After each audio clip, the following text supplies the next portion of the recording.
እቺን አጋጣሚ ብፁዕ አቡነ ለመባል የሚጠቀሙባት አካላትም ቢሆኑ እድሜያችን ስንት ነው ብሎ ማሰብ መቻል አለባቸው። ስንት ዘመን እንኖራለን ከዚህ በኋላ? በዚህ አጋጣሚ የሆነ ችግር ይቆማል፣ ሰላም ይመጣል፣ ድርድር ይመጣል፣ ያን ጊዜ አሁንም ተደራድሮ የማዕከላዊ አካል መሆን ይቻላል ምናምን በሚል ደረጃ ምን ያህል ዋጋ ልናስከፍላት ተዘጋጅተናል? ምን ያህል እንደገና ካህናቱን መከፋፈል፣ እንደገና ህዝቡን መከፋፈል፣ በዘር ምክንያት የተሾመ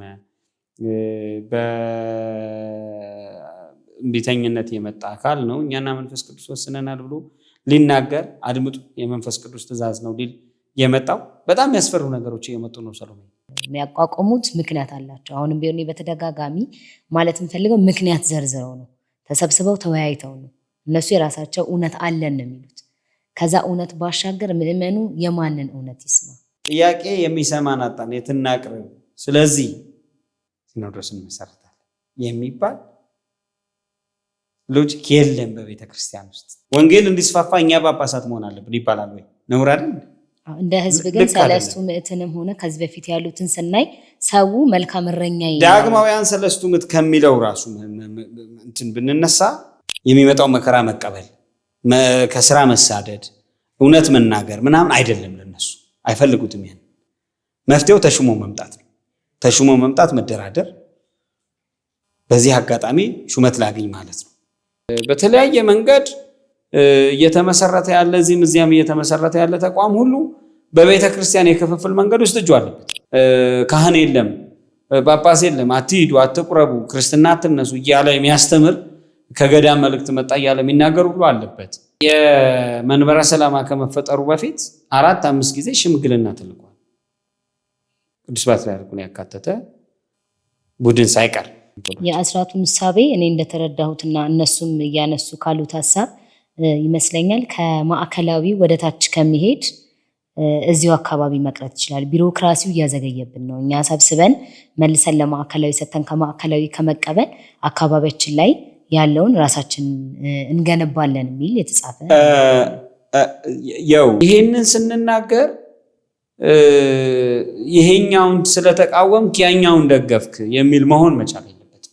እዚህን ያዚያ የመንደር ቤተ ክህነት የመንደር ሲኖዶስ እንመሰረታለን ካልን አንደኛ እሳቤውን እናጠፋዋለን። ክርስትና የሚባለው እሳቤ እንዲህና እንዲህ አይደለም። አስራት አትስጡ፣ አትታዘዙ፣ እንዲህ አታርጉ የሚል ይሄንን ሰለስቱ ምዕት የሚል ቤተ ክህነት አቋቁመናል የሚሉ አካላት የተናገሩትን ነገር አይተናል። አንድ የሆነ ሞቅ ያለው ሰው ተነስቶ ቤተ ክህነት መሰረትኩኝ፣ ሲኖዶስ መሰረትኩኝ ባለ ቁጥር ቤተ ክርስቲያን ስንቴ ነው የምትፈተን?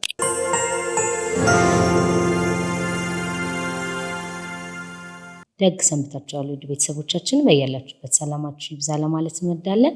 ይህ ማህበራዊና ስነ-ልቦናዊ ጉዳዮችን የምንዳስስበት የሰሎሜ ቤት ነው። ዛሬ በሰሎሜ ቤት በድጋሚ ከመርጌታ ብርሃኑ ተክለሃይማኖት ጋር ተገናኝተናል።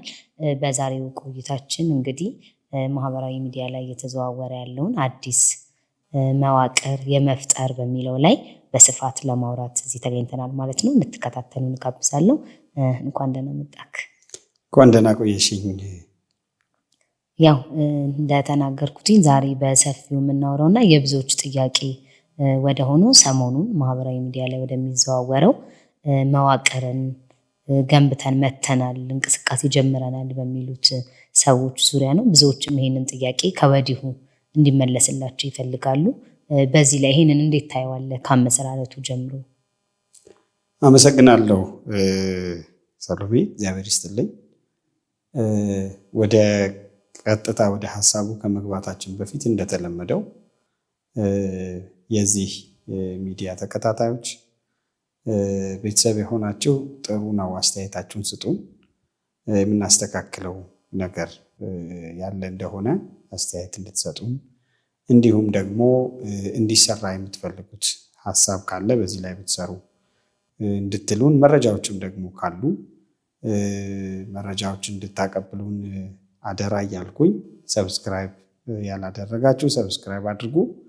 በባለፈው ሳምንት እንደምታስታውሽው ሰሎሜ በዲጂታል የቤተ ክርስቲያን ገንዘብ ማሰባሰብ ጉዳይ ላይ ነው ተነጋግረን የነበርነው እና በብዙ በሚያበረታታ መልኩ ህዝቡ ቪዲዮአችንን ተመልክቷል።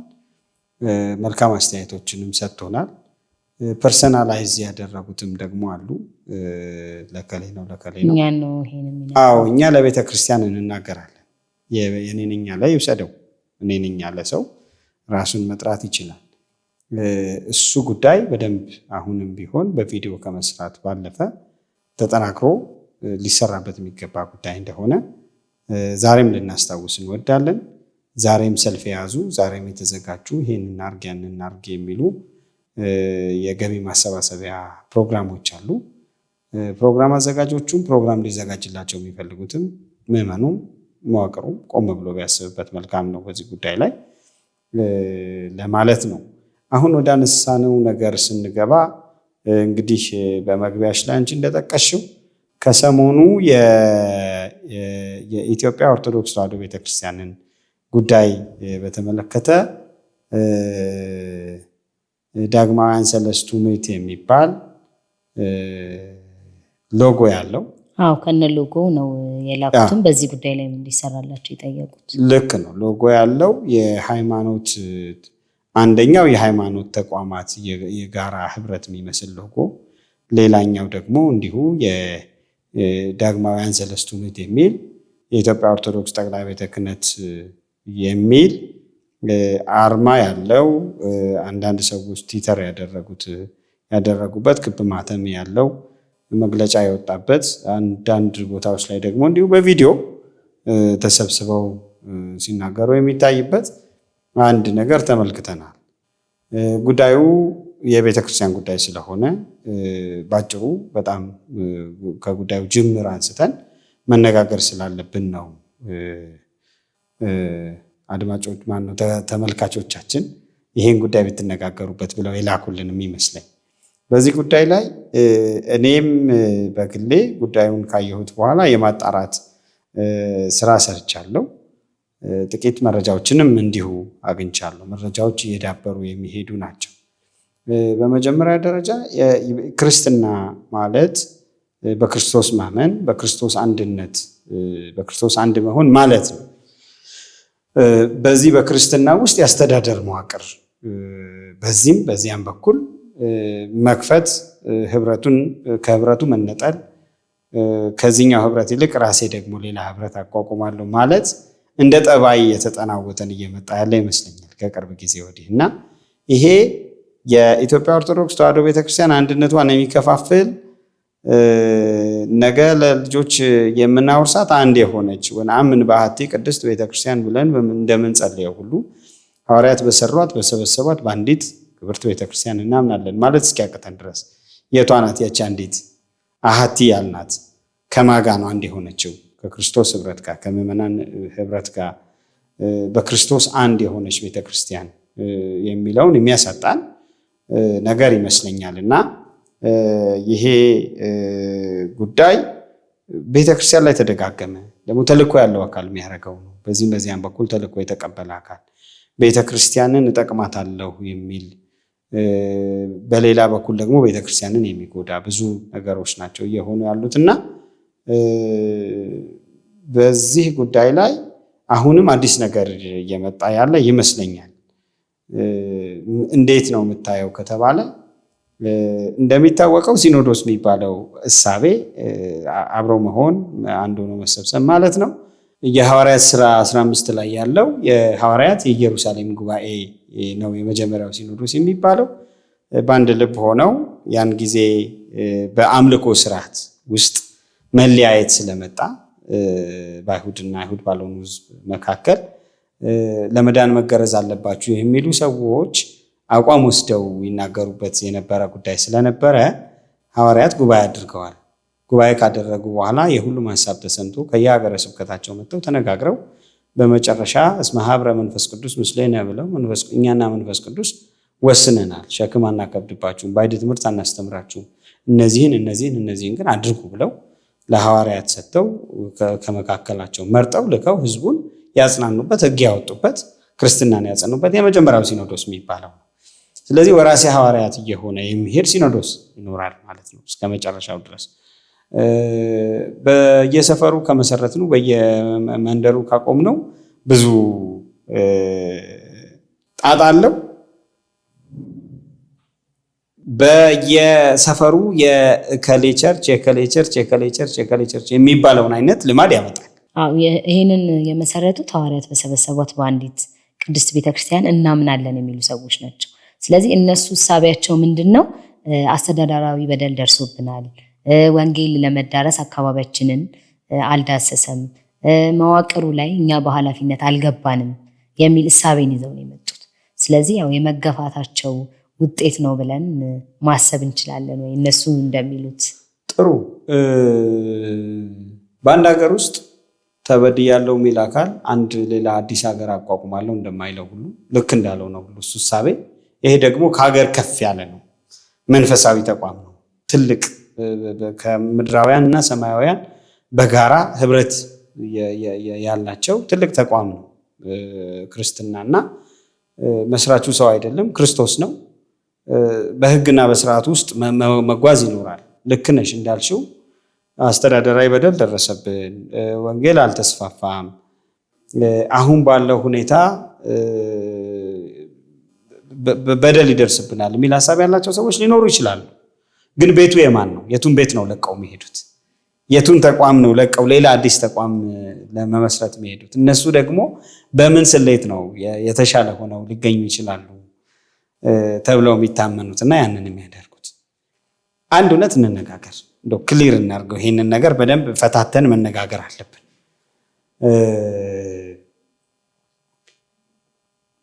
በዚህ ውስጥ በተለይ አዲስ ቤተ ክህነት፣ አዲስ ሲኖዶስ፣ አዲስ ምናምን የሚባል ሀሳብ ባለበት መንገድ ውስጥ 3-4 አካላትን ማየት እንችላለን፣ በግልጽ መነጋገር ስለሚገባ። አንደኛው በተለያየ መንገድ ፍቅረ ሲመት ያለባቸው መነኮሳት ናቸው። ይሄን በድፍረት መናገር ይችላል። አስቀምጠን እንዲህ ማለት እንችላለን። ፍቅረ ሲመት ያለባቸው መነኮሳት በወገንም በገንዘብም በሌላም መንገድም በብዙ መንገዶች ሹመት ማግኘት ፈልገው ጳጳስ መሆን ፈልገው ያልቻሉ፣ ያ መንገድ የተዘጋባቸው፣ ወይም ወደፊት አናገኝም ብለው የሚያስቡ፣ ወይም እግዚአብሔር መንፈስ ቅዱስ የወሰነው ጊዜ ሳይደርስ ቀርቶ ቸኩለው በዚህና በዚያ ምክንያት ሹመት ማግኘት የሚፈልጉ ሰዎች ምንድን ነው የሚያደርጉት?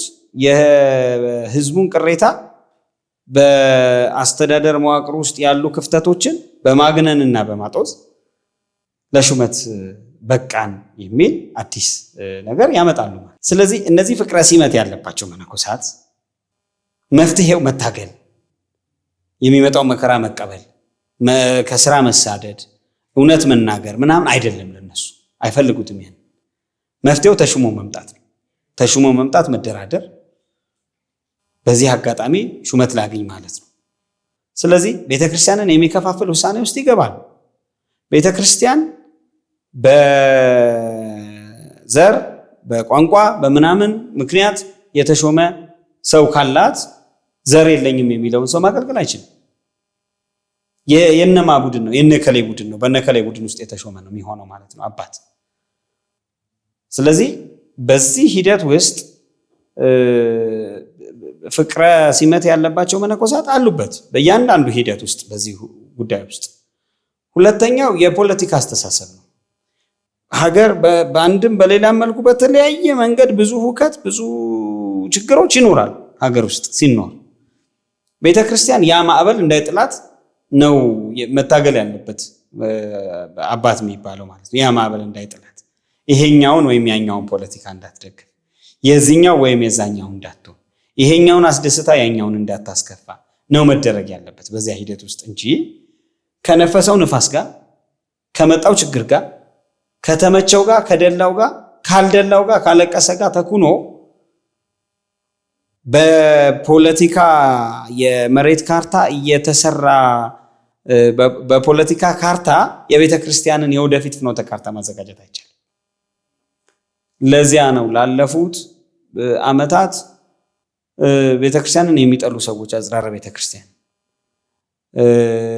አህዛብ የቤተክርስቲያንን ከፍታ የማይወዱ ደክማለች ባሉ ጊዜ ሁሉ ቤተክርስቲያን ላይ ሾህ የሚተክሉት ሁሉ ቤተክርስቲያንን ከተለያየ ፖለቲካ ጋር ሲያያይዟት ነበር፣ ሲያነካኳት ነበር። ያለፈውን ጊዜ ላይ አሁን እዚሁ ስታነሳው የጄ ማንሳት የምፈልገው ምንድነው ይሄ የመጀመሪያ ጊዜ አይደለም። ምናልባት ትኩስ ርዕስ ሆኖ ተመልካቾች ይሄ እንዲነሳላቸው ፈለጉ እንጂ ለሶስተኛ ወይም ለአራተኛ ጊዜ አሜሪካን ከነበረው መከፈል ጀምሮ ሀገራችን ባስተናገደችው 2 እና 3 አሁን ይሄ እንደ አራተኛ መቁጠር ይቻላል። በመሃል ሁሉም የራሳቸውን አቋቁመው ነበር ወይ ምን መሰረታለን የሚል እንቅስቃሴ ነበር።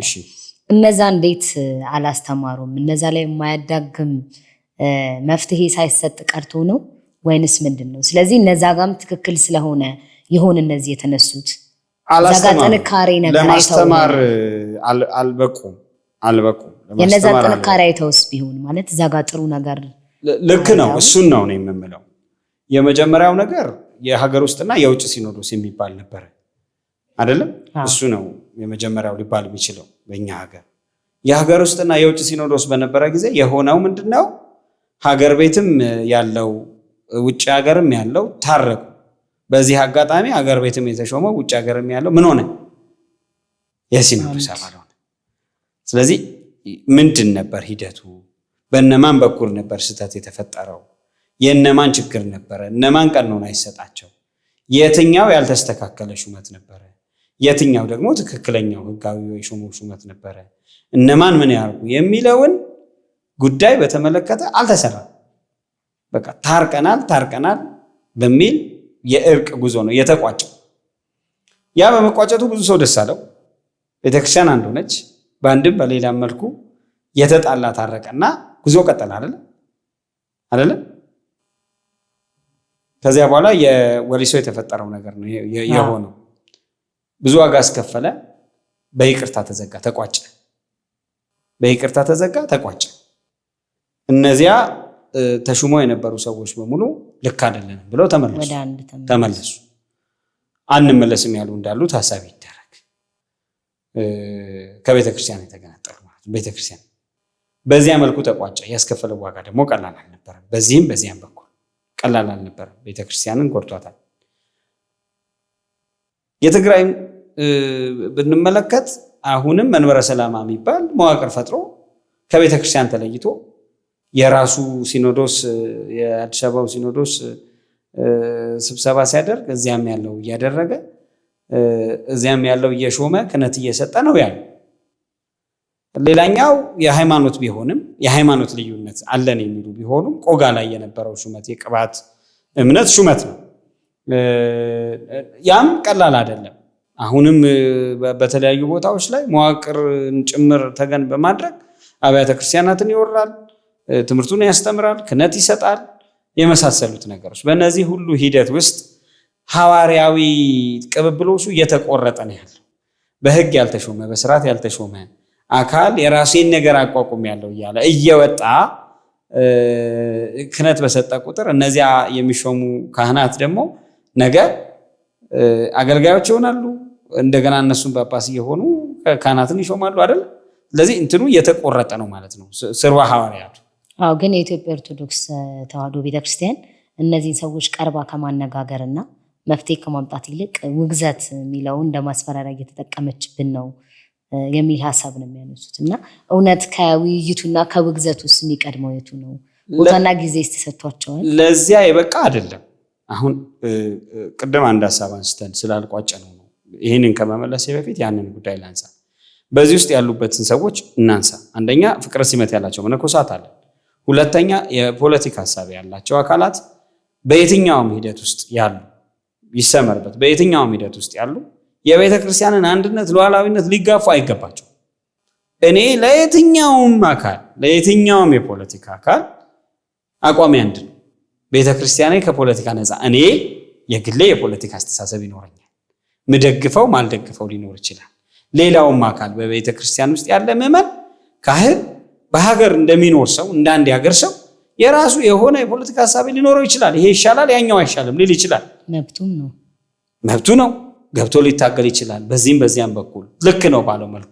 ቤተ ክርስቲያን ግን እንደ ቤተ ክርስቲያን የፖለቲካ ሀሳብ ሊመራት አይገባም። ስለዚህ ለሁሉም አንድ ነው አቋማችን ሊሆን የሚገባው፣ ለዚህኛውም ለዚያኛው። ይሄኛው ሲሆን ቅዱስ ነው፣ ይሄኛው ሲሆን ርኩስ ነው ማለት አይቻልም። ምክንያቱም ቤተክርስቲያን ናት ክርስቶስ የመሰረታት፣ የክርስቶስ ሙሽራ የምንላት፣ የክርስቲያኖች ቤት፣ የክርስቲያኖች መጽናኛ፣ የክርስቲያኖች ህብረት ናት። ስለዚህ ሁለተኛው የፖለቲካ ሐሳብ ያላቸው አካላት እጃቸውን ሰብስበው ገብተውበታል፣ እንዲቋቋም ይፈልጋሉ። አንዱ ቤተክርስቲያንን የመከፋፈል ዓላማ ያለው፣ አንዱ ደግሞ ሌላኛው ደግሞ የፖለቲካ ሐሳቢያችን በዚህ በኩል ያሸንፋል ብሎ የሚያምን የፖለቲካ አስተሳሰብ ያለው አካል ገብቷል። ሶስተኛው መናፍቃን ናቸው።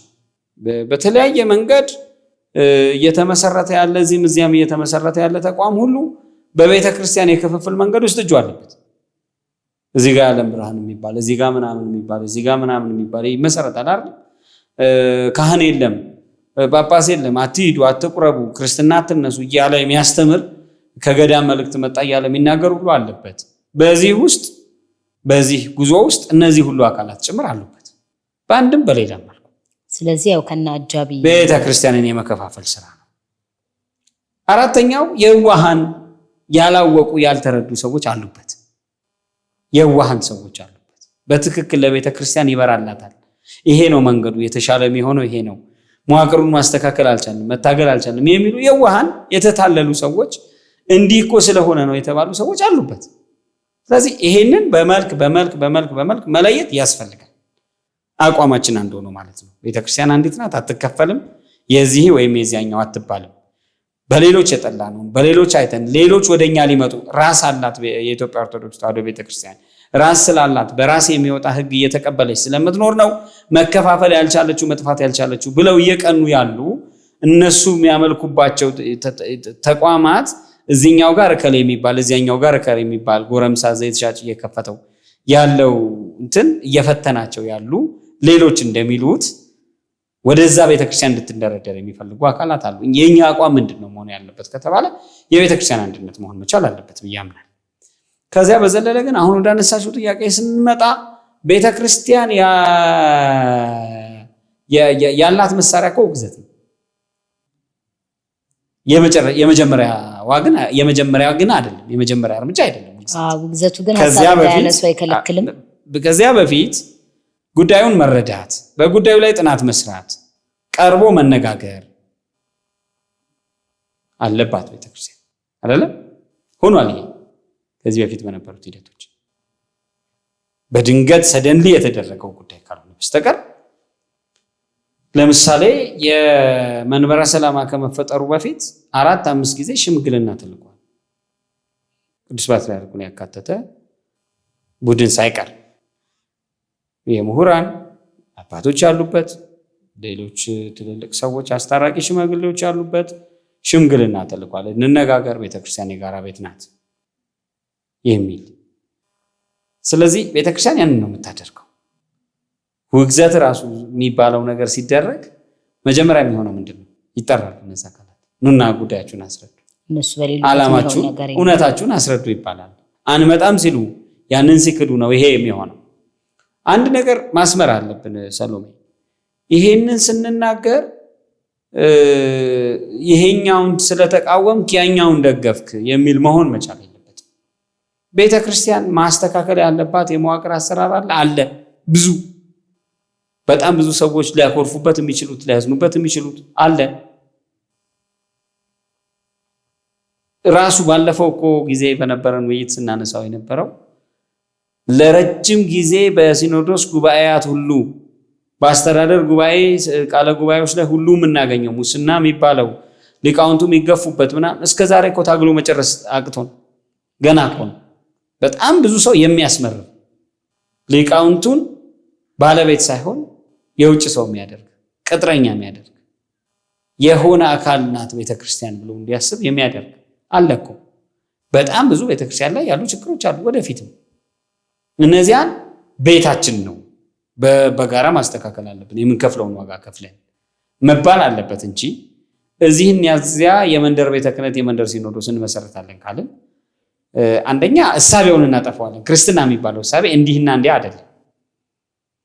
በዚያው ልክ ደግሞ የሆኑ ሰዎችን ብፁዕ አቡነ ብሎ ለመጥራት ሲባል በዚህ ልክ ዋጋ ከፍሎ ቤተክርስቲያንን መከፋፈል ይገባል ብዬ አላምንም። ልክ አይደለም። ስለዚህ እያየነው ያለነው ነገር እንደዚያ ነው። ከዚህ ጋር ተያይዞ የተነሱ ሀሳቦች ነበሩ። አንዳንድ ቪዲዮዎች ሲለቀቁ ነበር፣ አይተሻቸዋል። ምናልባት ተመልካቾቻችንም ያዩዋቸው ይመስለኛል። በዚህ ውስጥም ምናልባት እናካትትላቸዋለን አስፈላጊ ከሆነ ልክ ነው። ቪዲዮ ባይካተትም ምስሎቹን እንዲያዩት እናደርጋለን። በዚያ ውስጥ የነበረው ሐሳብ ምንድነው? አስራት አትስጡ፣ አትታዘዙ፣ እንዲህ አታርጉ የሚል ይሄንን ሰለስቱ ምዕት የሚል ቤተ ክህነት አቋቁመናል የሚሉ አካላት የተናገሩትን ነገር አይተናል። ማንን ነው የሚጎዳው? እነሱን ጠላቸዋለን የሚሉት በትክክል እንደው እውነት እንነጋገር ከተባለ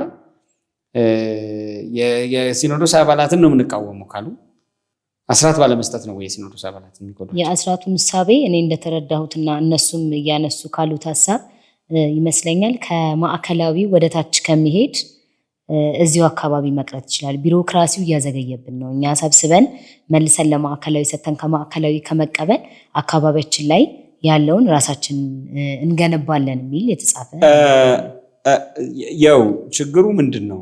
በመሰረቱ ብዙ ሰው ሁሉም ማለት በሚቻል ደረጃ አስራት የሚሰጠው ላለበት ቤተክርስቲያን ነው። አሁን አዲስ መዋቅር እንመሰርታለን የሚሉት አካላት አሁን ላለው መዋቅር ለየትኛውም አካል በወረዳ ቤተ ክህነትም ለአጥቢያም አስራት እኮ በጠቅላይ ቤተ ክህነት ደረጃ በሲኖዶስ ደረጃ በሀገረ ስብከት ደረጃ አይሰበሰብም። የሚሰበሰበው ታች ነው። ከላይኛው ጋር በፐርሰንት ነው የሚገናኘው አይደለም። አስራት አትስጡ፣ አትታዘዙ የሚለው ትእዛዝ የገጠር ቤተክርስቲያናትን ጧፍ ዕጣን ያጡትን ያከስም ይሆናል እንጂ ያጠፋ ይሆናል እንጂ ትልልቅ ህንፃ የገነቡ አብያተ ክርስቲያናትን እኮ ያጠፋ። የሚጎዳው የገጠር አብያተ ክርስቲያናትን እነሱ ተበደሉ፣ አዘኑ፣ አልታዩም የሚሏቸውን አብያተ ክርስቲያናት ጭምር ነው። ስለዚህ እንዲህ ያሉ እሳቤዎች ልማድ የሆኑብንና ለካህን አትታዘዙ፣ መስቀል አትሳለሙ፣ አትቁረቡ፣ ወደ ቤተ ክርስቲያን አትሂዱ፣ ጸበል አትጠጡ፣ ታምረ ማርያም አትስሙ ወደሚል የክህደት ትምህርት እየተሳበ ይሄዳል። ይሄ መታወቅ መቻል አለበት። አንድ የሆነ ሞቅ ያለው ሰው ተነስቶ ቤተ ክህነት መሰረትኩኝ፣ ሲኖዶስ መሰረትኩኝ ባለ ቁጥር ቤተ ክርስቲያን ስንቴ ነው የምትፈተን? ለምንድን ነው ትናንት እኛ ተቋም ኖሮን አገረ መንግስቱ ላይ ነገስታት ሲያጠፉ እየገሰጹ በጎ ነገር ሲያደርጉ እየባረኩ እየጸለዩ የኖሩ አባቶች ለረጅም ጊዜ ያመጡት ተቋም ኖሮን የትግራይ ጦርነት ሲያበቃ ትግራይ አካባቢ የነበረው ጦርነት ሲያበቃ ምንድን ነው የሆነው? ሌሎች ቤተ እምነቶች ተከፈሉ? አልተከፈሉ። ተከፈል ነው የተባለው የኛ ቤተክርስቲያን ብቻ፣ የኢትዮጵያ ኦርቶዶክስ ተዋሕዶ ቤተክርስቲያን ብቻ ነው። ጦርነቱ ግን እንደ ሀገር ሆኖ ጉዳቱ ግን የነበረው የኢትዮጵያ ኦርቶዶክስ ቤተክርስቲያን ላይ ነው። የተጎዳችው የኢትዮጵያ ኦርቶዶክስ ተዋሕዶ ቤተክርስቲያን፣ የተራበው የኢትዮጵያ ቤተክርስቲያን ህዝብ፣ የሞተው የኢትዮጵያ ቤተክርስቲያን ህዝብ፣ የተከፈለችው እንደገና የኢትዮጵያ ቤተክርስቲያን። ሌሎቹማ አንድነን ተብለው እንደገና ሄደው ክሩሴድ ያቋቁመው እኮ ህዝብ ሲነጥቁ ነበር አይደል? በሌሎቹም አካባቢዎች እንዲሁ ነው እየሆነ ያለው።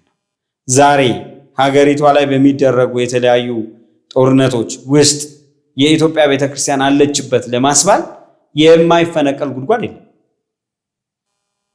ከነዚህ አለችበት ብሎ ቤተክርስቲያንን ጎትቶ አስገብቶ ቤተክርስቲያንን ለመጉዳት ከሚደረግ እንቅስቃሴ አንዱ አሁን የምንነጋገርበት ጉዳይ ነው። ቤተክርስቲያን ከእውነት ጎን የመቆም የማስታረቅ ሰላም የማምጣት ኃላፊነት አለባት። እየተጎዳች ነው። በሁሉም ጦርነቶች ውስጥ እንኳን ጦርነት ባለበት ሰላም ባለበት አካባቢ የኢትዮጵያ ቤተክርስቲያን የተጎዳች ነው። ስለዚህ አዲስ ጳጳስ በመሾም አዲስ ቤተ ክህነት በመመስረት ነው ወይ ከዚህ ጉዳቷ የምናወጣት ብሎ ቆም ብሎ ማሰብ አለበት። እቺን አጋጣሚ ብፁዕ አቡነ ለመባል የሚጠቀሙባት አካላትም ቢሆኑ እድሜያችን ስንት ነው ብሎ ማሰብ መቻል አለባቸው። ስንት ዘመን እንኖራለን ከዚህ በኋላ? በዚህ አጋጣሚ የሆነ ችግር ይቆማል፣ ሰላም ይመጣል፣ ድርድር ይመጣል፣ ያን ጊዜ አሁንም ተደራድሮ የማዕከላዊ አካል መሆን ይቻላል ምናምን በሚል ደረጃ ምን ያህል ዋጋ ልናስከፍላት ተዘጋጅተናል? ምን ያህል እንደገና ካህናቱን መከፋፈል እንደገና ህዝቡን መከፋፈል በምን ያህል ርቀት ይጓዛል ብለው ያምናሉ? እና ይሄ ልክ ያልሆነ ሀሳብ ቤተክርስቲያን ከተመሰረተችበት ዓላማ ክርስቶስ ከሞተለት ዓላማ በተቃራኒ የሚቆም ሀሳብ ነው እና በዚያ ልክ ቆም ብሎ ማሰብ የሚችል አካል በተለይ ተታላዮች የሆኑ የዋሃን የሆኑ ይሄ ሀሳብ ያዋጣል የሚሉ አካላት ቆም ብለው ማሰብ መቻል አለባቸው። ቤተክርስቲያንን አንከፋፍላት፣ ሌላ ሾክ አንትከልባት፣ የሚሻለው አስተዳደራዊ መዋቅሯ ውስጥ ያሉ ችግሮችን በሙሉ በጽናት እንታገል።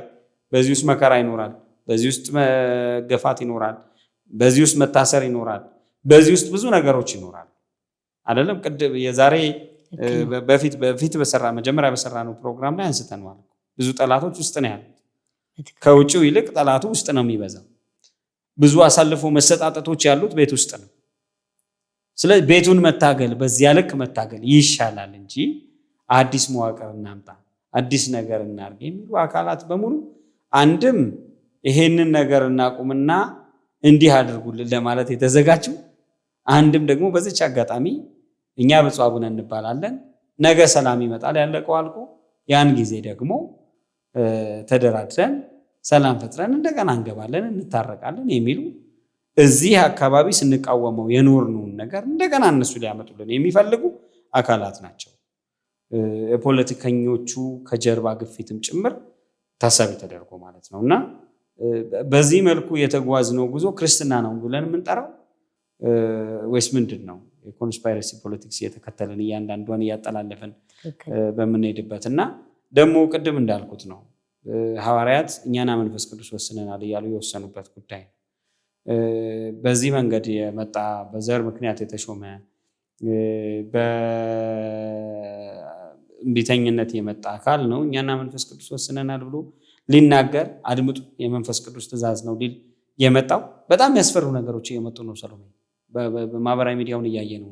አሁን ከማህበራዊ ሚዲያው ወደ መሬት እየወረደ ነው። አንዳንድ ቦታዎች እየተመለከትኩ ነበረ። ከአንዳንድ የውጭ ሀገረ ስብከት ላይ ካህናት ለሀገረ ስብከት የጻፉት ደብዳቤ ፍቅረ ሲመት ባላቸው ፍቅረ ንዋይ ባላቸው መነኮሳት እየተፈተንን ነው፣ ቤተክርስቲያን እየተፈተነች ነው፣ እንዲህ ያለው ጉዳይ መቼ ነው የሚቆመው? እና በዚህ ጉዳይ ቤተክርስቲያን እንዳትጠፋ እንዳትበደል ማድረግ አለባቸው የሚሉ ደብዳቤዎች ጭምር አይቻልም። ስለዚህ ህዝብ በጉዳዩ ላይ ቁም ነገር መነጋገር ትቶ እየቀለደበት ከመጣ ወደ ውድቀታችን እየተንደረደረ ነው ማለት ነው። አሁን እያየን ነው እየተቀለደበት። ቀጣዩ ጥያቄ ምንድን ነው? ብዙ ነገሮች ይታያሉ፣ ህዝብ ይፈራል። አሁን ይህንንም ምናልባት ስለደነገጠ በርካታ ሰው ጽፈዋል። ከዛ ግን ከስሞች ባሻገር እንዲህም ተመስርቶ ነበር ይሄ ሲመት ይሄ እንደዚህ ከመባል ባሻገር ምንድን ነው የዘለለ ነገር ያለው? የሚያቋቁሙት ምክንያት አላቸው። አሁንም ቢሆን በተደጋጋሚ ማለት የምፈልገው ምክንያት ዘርዝረው ነው፣ ተሰብስበው ተወያይተው ነው።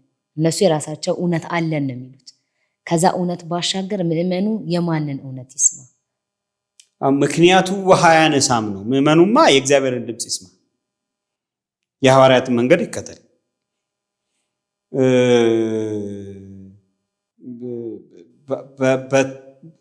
ለምሳሌ የነ ሉተር አዲስ ሃይማኖት መመስረት ትክክል ነው ለማለት ሉተርን ከቤተ ክርስቲያን በሚወጣበት ጊዜ የመንግስተ ሰማያት መግቢያ ቲኬት ይሸጡ የነበሩ መነኮሳት ልክ ናቸው ማለት አይደለም። ሉተርን መቃወም እንዴት ይወጣል? እንዴት የአዲስ ሃይማኖት ይመሰርታል ማለት ምን ማለት ነው? ልክ አይደለም። ያንን እንዲስተካከል መስራት አለበት እናት ቤተክርስቲያኑ ላይ ነው አይደለም ማለት እንደዚያ ማለታችን ነው አይደለም? አዎ። ነገር ግን መልስ እውነት የሚጠበቀው ከቅድስት ቤተክርስቲያን መልስ እንጠብቅ የሰው ጥያቄ ነው ወይንስ ያየነውን ዝም ብለን እንለፍ? መልስ ማን ነው የሚሰጠው? ነገሩን በእንጭጩ እየተነጋገርንበት ነው። ይሄ ጉዳይ አድጎ ይመጣል። እስከዛ ራሳችንን እንዴት እናዘጋጅ ነው ለህዝቡ የምናስተላልፈው መልእክት። ሰሎሜ ቤተክርስቲያን አንዲት ናት፣ አትከፈልም። ያስኮረፈን ቅር ያስባለን ያዘንበት አሁንም ባለው ሂደት ውስጥ ደግሞ እንዲህ ያለው ነገር ትክክል አይደለም የምንለው ጉዳይ የምንለው አባት የምንለው አካል ሊኖር ይችላል። ቤተክርስቲያናችን ግን አንድ መዋቅር ይዛ ስለተጓዘች በዚህም በዚያም በኩል ማዕበል እየፈተናት እየተጓዘች ያለች ናት። እግዚአብሔር አለ፣ የቤተክርስቲያን አምላክ እግዚአብሔር። መሪዎቿ ቢተዋት እግዚአብሔር ማይተዋት ቤተክርስቲያን ናት። ይስተካከላል ይሄ ጉዳይ። ይሄ ጉዳይ የሚስተካከልበት መንገድ ደግሞ ክርስቲያናዊ መሆን መቻል አለበት። ቤተክርስቲያናዊ መሆን መቻል አለበት። ባለበት አካባቢ ወንጌል ለመስበክ ምን አድርጓል? አንድ ሰው ለምሳሌ አንድ ጥያቄ ብናነሳ አሜሪካ የተቀመጡ ሰዎች፣ አውሮፓ ያሉ ሰዎች ከዚህ ጉዳይ ጋር በጋራ ሆነው ቆመው እንዲህ እና እንዲያ መሆን አለበት፣ ወንጌል አልተሰበከለትም። ምን አደረጉ እነሱ? ወንጌል ለመስበክ ጵጵስና ግዴታ አይደለም። ከዚህ በፊትም ቀድመን እንደተናገር አንድ ምዕመን ሊያደርገው የሚችለው ነገር ነው። አንድ መነኩሴ፣ አንድ ካህን ሊያደርገው የሚችለው ነገር ነው አይደል? ወንጌል እንዲስፋፋ እኛ ጳጳሳት መሆን አለብን ይባላል ወይ? ነውር አይደል? እንደ ህዝብ ግን ሰለስቱ ምዕትንም ሆነ ከዚህ በፊት ያሉትን ስናይ ሰው መልካም እረኛ ዳግማውያን ሰለስቱ ምዕት ከሚለው ራሱ እንትን ብንነሳ ሰለስቱ ምዕት በተለምዶ ሰለስቱ ምዕት ብለን የምንጠራቸው 318ቱ ሊቃውንት የተሰበሰቡበት ዓላማ የዘር፣ የቡድን፣ የኩርፊያ የሆነ የፖለቲካ ፍላጎት፣ የፍቅረ ሲመት አይደለም። ሰለስቱ ምዕት የተሰበሰቡት ሃይማኖት ፈረሰ፣ ህግ ተጣሰ ብለው በዘመኑ የነበረውን ክህደት ለማውገዝ ነው የተሰበሰቡት ሰለስቱ ምዕት። የሰለስቱ ምዕትማ ታሪክ እኮ ብዙ አይደለም። በዘመነ ሰማዕታት የነበሩ አይናቸው የፈረጠ፣ እጃቸው የተቆረጠ፣ እጅ እግራቸው የሌለ እንደነ ቶማስ ዘመራስ አይነቶቹ ደግሞ በቅርጫት ጭምር የመጡ ከዘመነ ሰማዕታት የተረፉ ቅርሶች ናቸው። ብርቅ አባቶች ናቸው ሰለስቱ ምዕት። ዳግማውያን ሰለስቱ ምዕት ለመባል ምንድን ነው? እነዚያ ሰዎች እነዚያ ቅዱሳን በመካከላቸው ጌታ ኖሮ 318 አሰኝቷቸው በየዕለቱ በመካከላቸው ተገኝቶ መጨረሻ አርዮስን እኮ ሲያወግዙ አባቶች ምንድን ነው ያሉት? እያዘንንና እያለቀስን ቀኝ እጃችንን አርዮስን ቆረጥ ማለት በጥላቻ መግለጫ አይደለም የተወጣጡት። ለምነው መግለጫውን እንዲያቀርብ አድርገው እንዲሆን አድርገው መጨረሻ መመለስ የማይችል ሲሆን እያዘንንና እያለቀስን ቀኝ እጃችንን አርዮስን ቆረጥ ነው። ሰለስቱ ምዕትን እየጠቀሱማ ከሰለስቱ ምዕት በተቃራኒ የሆነ ስራ ሊሰራ አይገባም። ይሄ ቤተክርስቲያን ነው። የፖለቲካ ሀሳቤ የቡድን ጸብ የሆነ ነገር ቢሆን ኖሮ በዚህና በዚያ መልኩ ቢፈቱት እንዲህና እንዲህ አድርገው ቢሄዱበት ብለን ሀሳብ ልንሰጥ እንችል ነበር። አይደለም። ቤተክርስቲያናዊ ስርዓት፣ ህግ፣ የመጨረሻው ርዕሰ ህግ የሆነው መጽሐፍ ቅዱስ የሚመራት ወንጌል ያላት ወንጌል የምትሰብክ ራሷ ክርስቶስ የሆነላት ቤተክርስቲያን ጉዳይ ነው እየተነጋገርን ያለን።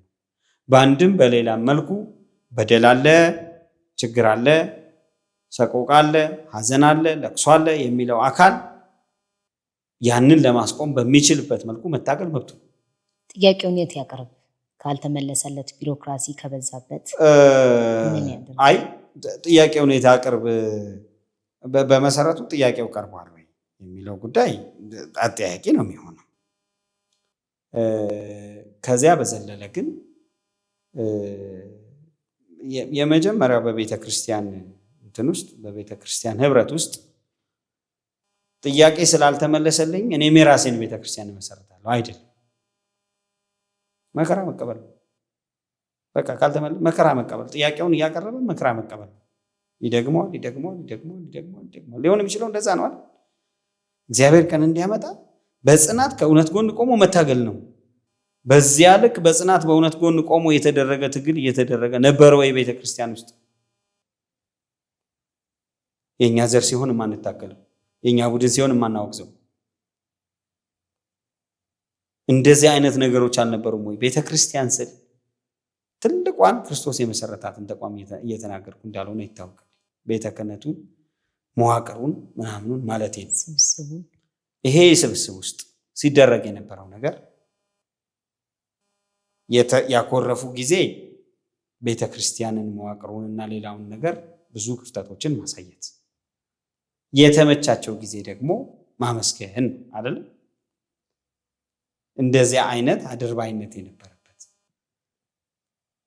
ስለዚህ ጥያቄ የሚሰማን አጣን፣ የትናቅርብ፣ ስለዚህ ሲኖዶስን መሰረታል የሚባል ሎጂክ የለም በቤተ ክርስቲያን ውስጥ። ሰው ፓርቲው ቢበድለው ሌላ ፓርቲ ሊያቋቁም ይችላል። የሆነ ካምፓኒ ውስጥ ቢበደል የሆነ ካምፓኒ ሊገባ ይችላል። የሆነ ሼር ካምፓኒ ውስጥ እንትን ቢለው የራሱን ሼር ይዞ ሌላ ተመሳሳይ ነገር ማቋቋም ይችላል። ይሄ ግን ቤተ ክርስቲያን ነው። ስለዚህ ጥያቄዎች አሉ እኛ የሚል አካል ጥያቄዎቹን ደግሞ ቤተ ክርስቲያን እኮ ለመዋቅሩ ለስርዓቱ የተቀመጠ ሲኖዶስ ቤተ ክህነት ምናምን የሚባል ነገር አለ እንጂ የከላይ እኮ አይደለችም። ቤተ ክርስቲያን የሁሉም መቅደስ ናት። ምእመናን በቤተ ክርስቲያን ውስጥ ድርሻ አላቸው። የለንም ስላሉ እኮ ነው ይሄ ሁሉ ችግር መጥቶብን በዚህም በዚያም በኩል ቡድን ተደራጅቶብን ቤተ ክርስቲያን የማታውቀው ቡድን ሳይቀር ለቤተ ክርስቲያን እየሰራው ነው አንገት እሰጣለሁ እያለ የሚቀልድብን። ምእመናን በቤተ ክርስቲያን ውስጥ ድርሻ አላቸው። ካህናት በቤተ ክርስቲያን ውስጥ ድርሻ አላቸው። የመነኮሳት ድርሻ አለ። ቤተ ክርስቲያንን የሚመሩ አካላት በሙሉ ድርሻ አላቸው። የከላይ ድርሻ ነው ብሎ ለከላይ ጥያቄ እያቀረቡ የሚኖሩባት ተቋምም አይደለችም። አብሮ የሚሰራ ተቋም ነው። በዚያ ውስጥ የተመቻቸ ቤተ ክህነት፣ የተመቻቸ ሲኖዶስ፣ የተመቻቸ አስተዳደር መዋቅር አለ ምናምን እሱ ሊሆን አይችልም። የለም። እየከፈልንበት ነው ዋጋ። ብዙዎች ዋጋ እየከፈሉበት እያለቀሱበት ነው።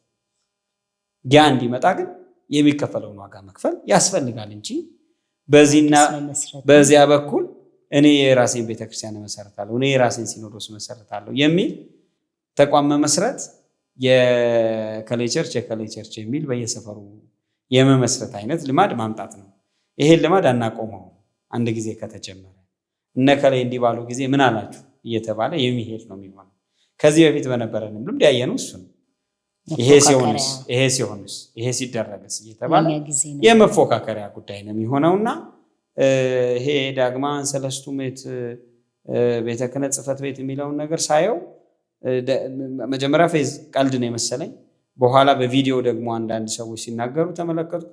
ከዚያ ለማጣራት በሄድኩበት ርቀት ደግሞ ስም ዝርዝር ያስቀመጠ የበላይ ጠባቂ ያደራጀ ከዚያ በኋላ በዚህ ጊዜና በዚህ ጊዜ እንዲህ እናደርጋለን ያለ በቤተ ክርስቲያን ውስጥ ምዕመናን በቤተ ክርስቲያን ላይ እንዲያምፁ አስራት እንዳይከፍሉ ከነከሌ ጋር ህብረት እንዳያረጉ እንዳይገናኙ እናደርጋለን የሚል ሐሳብ ያለው የሆነ የተደራጀ ቡድን ነው ያገኘው። ይሄ ጠንካራ ነው ደካማ ነው የሚለው ጥናት የሚፈልግ እንዳለ ሆኖ ሐሳቡ ግን ክርስቶሳዊ ያልሆነ ሐሳብ ነው። ከዚህ ሐሳብ ጎን ምዕመናን ሊቆሙ አይችሉም፣ አይገባም ማለት አይችሉም። ብዙ ምዕመናን በዚህ ልክ ይረዱታል ብዬ አምናለሁ። ተበድለናል፣ በሀገራችን ውስጥ ብዙ መከራ ደርሶብናል፣ እንዲህ ያለ ነገር ሆኖብናል የሚሉ አካላትም ቢሆኑ በደል እንዲቀጥል ያደርጋል ቤተክርስቲያንን ማዳከም፣ ቤተክርስቲያንን ማፍረስ እንጂ አንዲቷ ቤተክርስቲያን ጋር ሆነው ቆመው በክርስትና እሳቤ ነው መቀጠል ያለባቸው የሚለው ነገር ሊሰመርበት የሚገባ ጉዳይ ነው ብዬ አምናለሁ። ያው ሌላ ትርጉም እንዳይዝ እንጂ መልካም እረኛ ከሚለው ተነስተን መልካም እረኞቻችን ናቸው አባቶቻችን ናቸው የሚሏቸው ሰዎች እዚህ ላይ የተሳተፉ ምዕመናን አባቶችን ከመከተል ወደኋላ አይሉም ባላቸው መዋቅር ስል። ለምሳሌ በኢትዮጵያ ኦርቶዶክስ ተዋሕዶ ቤተክርስቲያን ንስሐ አባት ከሚለው ጀምሮ መካሪ፣ አስተማሪ፣ መጋቢዎቻቸው ከላይ ያሉት ሲማሩ እነሱን ቃል ሲሰሙ ያደጓሉ እና ለነሱ በተለይም ቅድም እንዳልኩ አሁን በየዋህነት ይሄንን እንደሚከተለው ህዝብና መሪውን እንደሚከተል ደግሞ ምዕመኑ ነውና ግራ ገብቶት መሀል ላይ የቆመው ምንድነው የምትለው ነገር? እኔ ግራ የሚያጋባ ነገር የለም ባይ።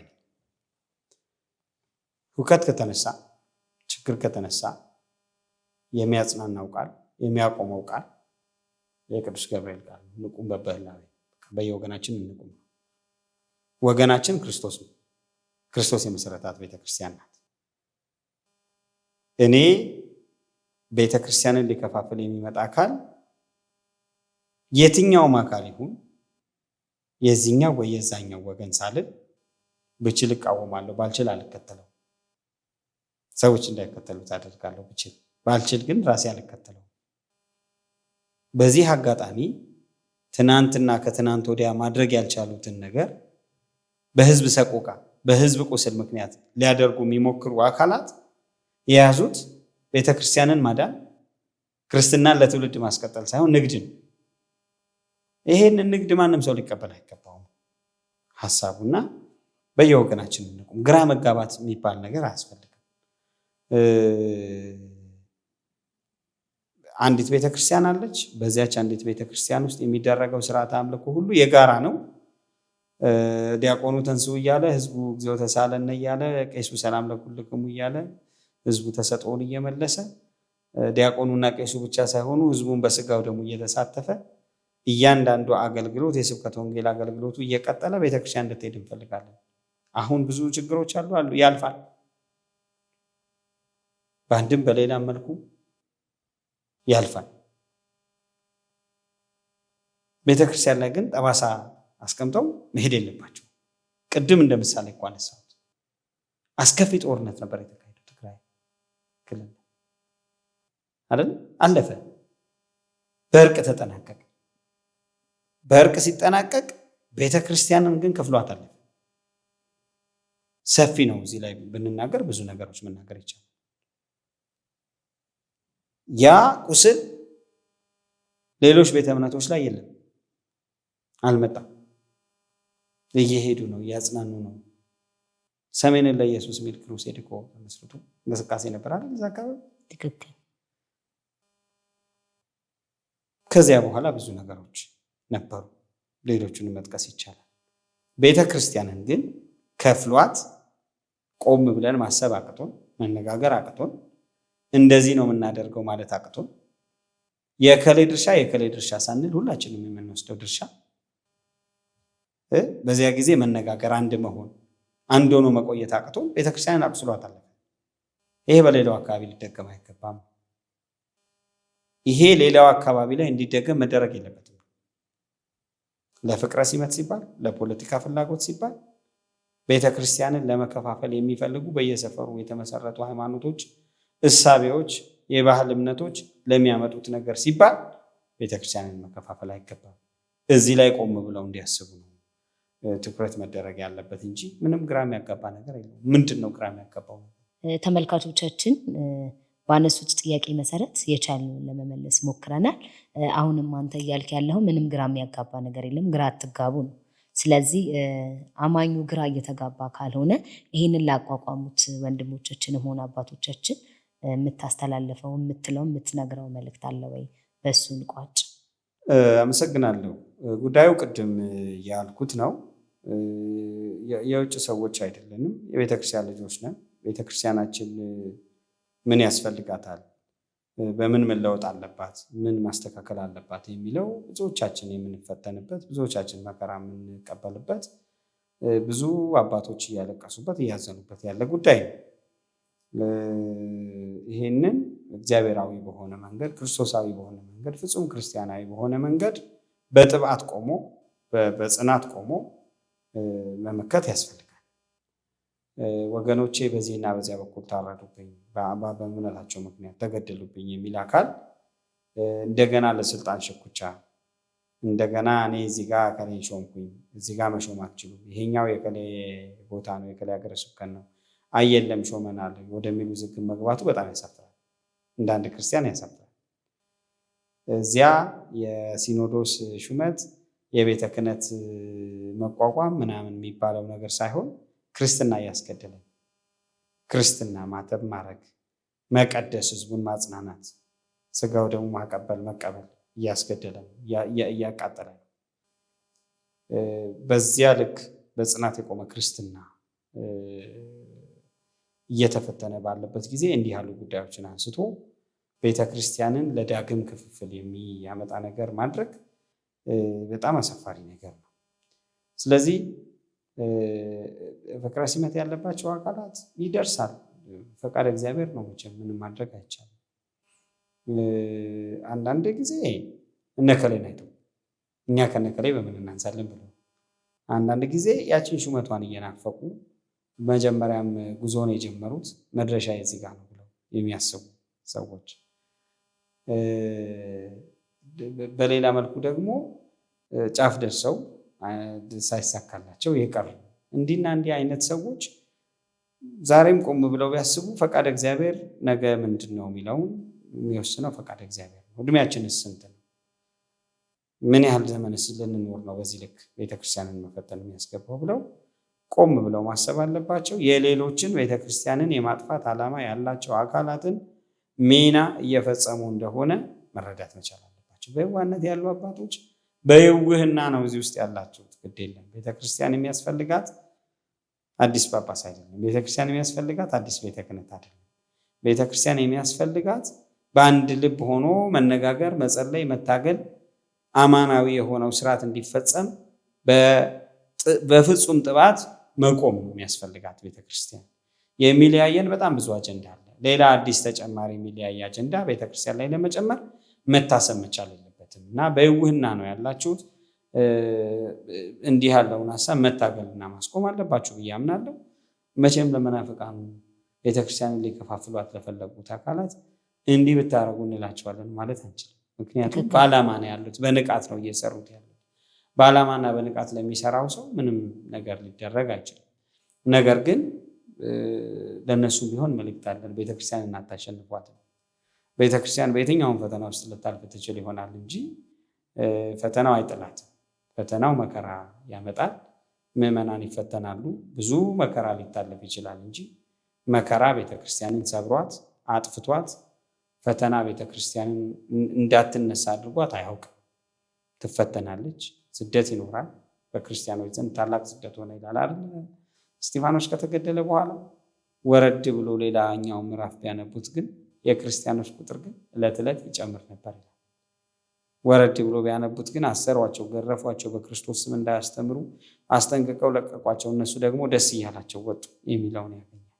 ስለዚህ በዚህ ልክ ቤተክርስቲያን የሊቃውንት በየአንዳንዱ ቦታ ላይ ቤተክርስቲያንን ተስፋ አድርገው ህዝቡን ለማስተማር ህዝቡን ለማገልገል እየተማሩ ያሉ ደቀ መዛሙርት ያሉባቸው ትልልቅ ጉባኤ ቤቶች ያሉባት ተቋም፣ በየቦታው ቃለ እግዚአብሔር ሳይነጥፍ ማህሌቱ፣ ሰዓታቱ፣ ኪዳኑ፣ ቅዳሴው ሲደረግ የሚኖርባት ተቋም፣ ስብከተ ወንጌል በዚህም በዚያም በኩል የሚደረግባት ተቋም በአንድና በሁለት ምክንያቶች አስኮርፋኛለች ተብሎ መለየት ከክርስቶስ አካል መለየት ነው እና ክርስቶሳዊ አንድነት ይሻለናል።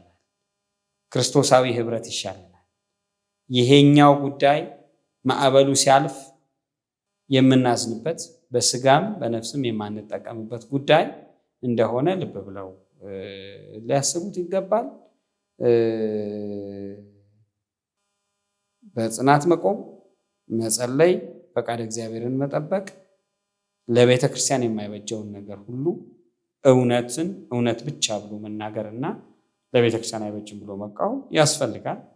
ይሄ ግን ከቤተ ክርስቲያን በመነጠል የሚሆን አይደለም።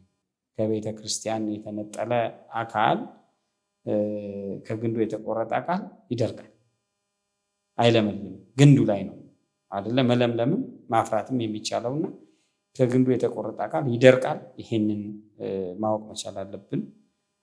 እንግዲህ ልቦና ይስጠን ነው ማለት የምችለው። በመጨረሻ እግዚአብሔር ይስጥልኝ። እሺ፣ አመሰግናለሁ። ያው እንደ አጀማመራችን የተለያዩ ርዕሶችን አንስተንላቸዋል። ፈቃዱንም ለነሱ ሰጥተናቸዋል። ያው እነሱ በሚሰሙትና ይሄ ይሁን ይሄ ይስተካከል በሚሉት እንቆማለን ብለን ከዚህ በኋላ እናምናለን።